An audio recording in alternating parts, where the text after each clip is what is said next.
Olá, tudo bem? Seja bem-vindo aí a mais um vídeo aqui da SCB no YouTube, nessa série em que a gente está falando sobre 50 cientistas e o porquê eles acreditam na criação. É muito legal ter você aqui toda a semana. Se de repente você chegou agora, você pode ver na playlist aqui do canal que tem todos os outros vídeos. Esse é o 10º vídeo, a gente tem mais 40 aí ao longo do próximo ano, em que a gente vai falar sobre a perspectiva desses cientistas a respeito da mensagem da criação. Não deixe de seguir a SCB no Instagram, Sociedade Criacionista. Lá vão ter alguns cortes desse vídeo e fica mais interessante para você compartilhar, tá certo? Então, se inscreva no canal, curta esse vídeo para o YouTube poder recomendar esse conteúdo para mais pessoas.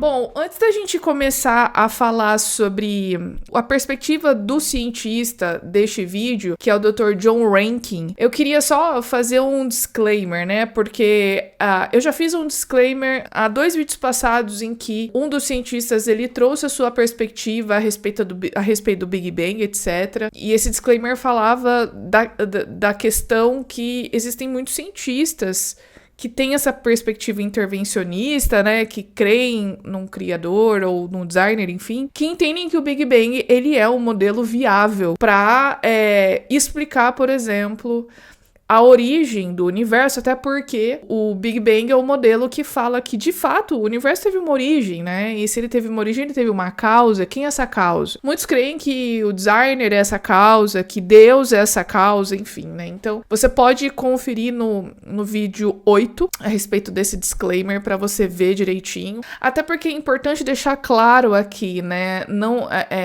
nesse caso, como a gente tá falando dessas perspectivas desses cientistas, a gente precisa entender que nem todos eles concordam em todos os pontos. Obviamente que existem interpretações distintas dessas evidências e cada um, dentro da sua cosmovisão, dentro daquilo que acredita, né, vai então ver as coisas de uma forma.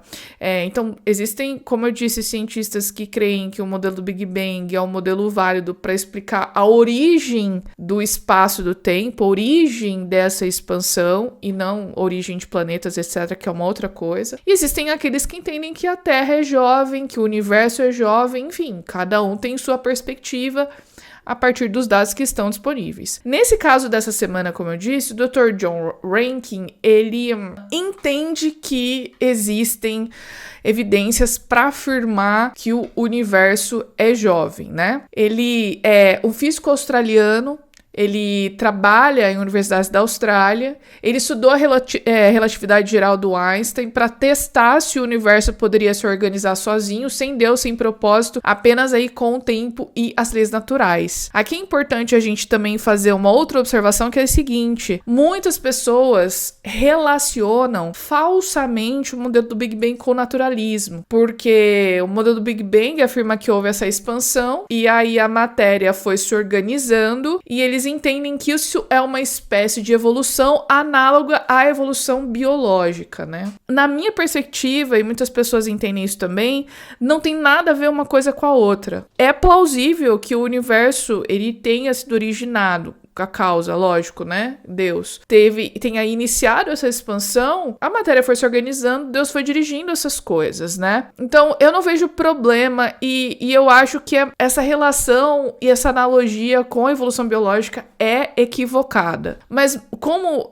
eu acabei de falar aqui, o Dr. Rankin, né, que é o dessa semana, ele entende que o modelo do Big Bang, ele é uma coisa assim, meio sem direcionamento. Como eu disse, é a perspectiva dele, e ele foi buscar uma forma melhor de entender essas evidências. É muito saudável a gente conhecer perspectivas de diferentes pessoas, né?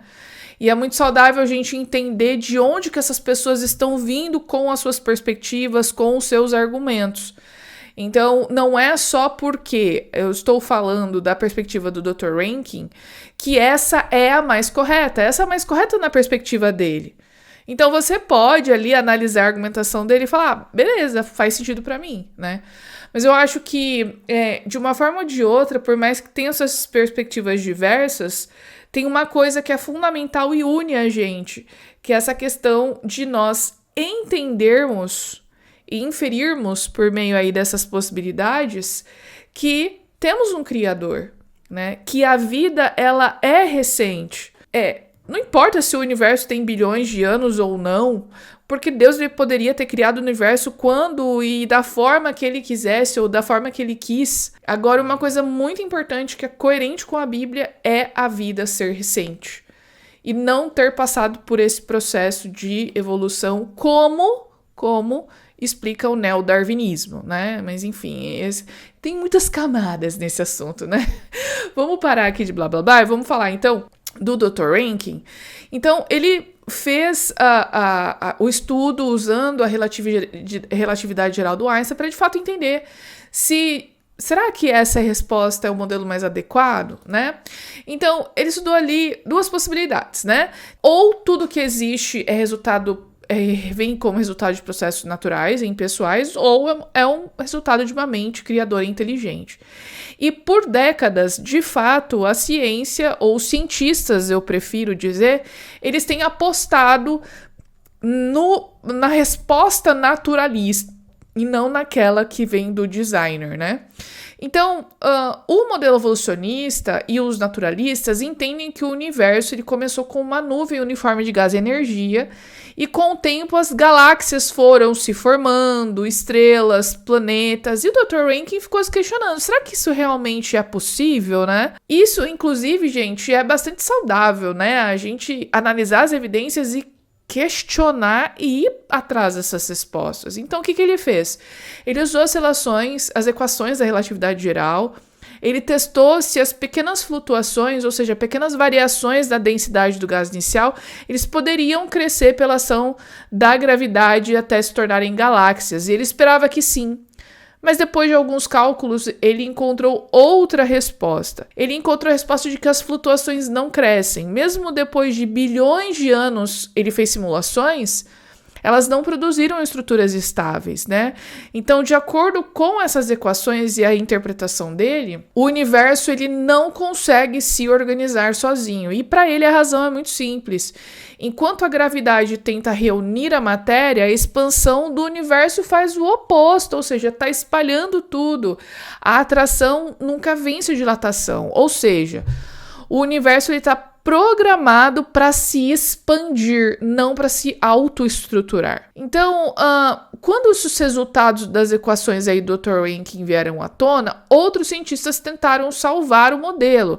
Sugeriram, por exemplo, flutuações térmicas, turbulências cósmicas ou até mesmo interações entre a radiação e o plasma que pudessem explicar a forma dessas galáxias. Mas quando esses fatores foram adicionados, o resultado ficou pior do que estava antes.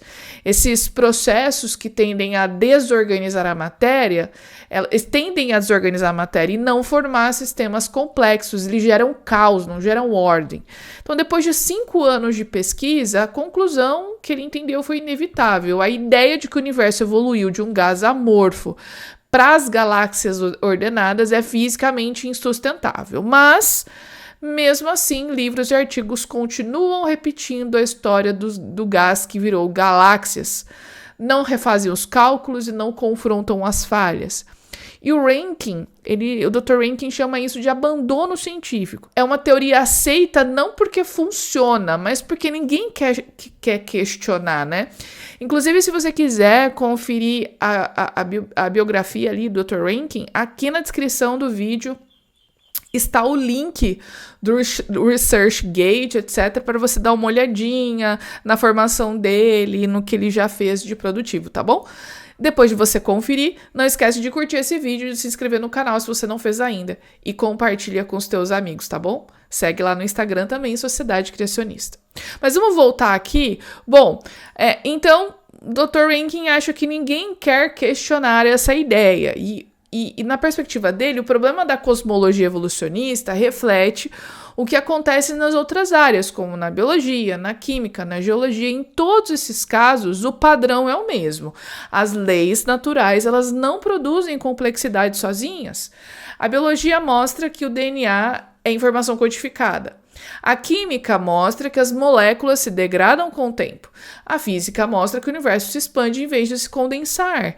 E tudo aponta para o quê? Ordem e propósito desde o início. Então, para o Dr. Rankin, a criação, ela não é inimiga da ciência. Na verdade, ela é fundamental, ela é o fundamento dela. A ciência só é possível porque o universo tem ordem, coerência e leis matemáticas. Lembra que as leis, elas são regularidades e é por isso que a gente consegue estudar a natureza. Porque existem fenômenos que se repetem e as leis descrevem esses fenômenos que se repetem. E se há leis, há um legislador. Quem é que criou essas leis? E esse legislador, ele existe. Dr. Rankin fala assim, o universo é racional porque foi feito por um Deus racional, né? Essa é a conclusão dele, a inferência que ele faz, de que tem alguém por trás, e esse alguém por trás é Deus. O Dr. Rankin, ele encerra a sua argumentação dizendo o seguinte, olha só. Ao contrário do que muitos pensam, a física moderna não é capaz de eliminar a Deus. Ela apenas revela o quanto o universo é dependente de Deus. O cosmos não é um produto de um acidente, mas de uma mente poderosa, lógica e criadora.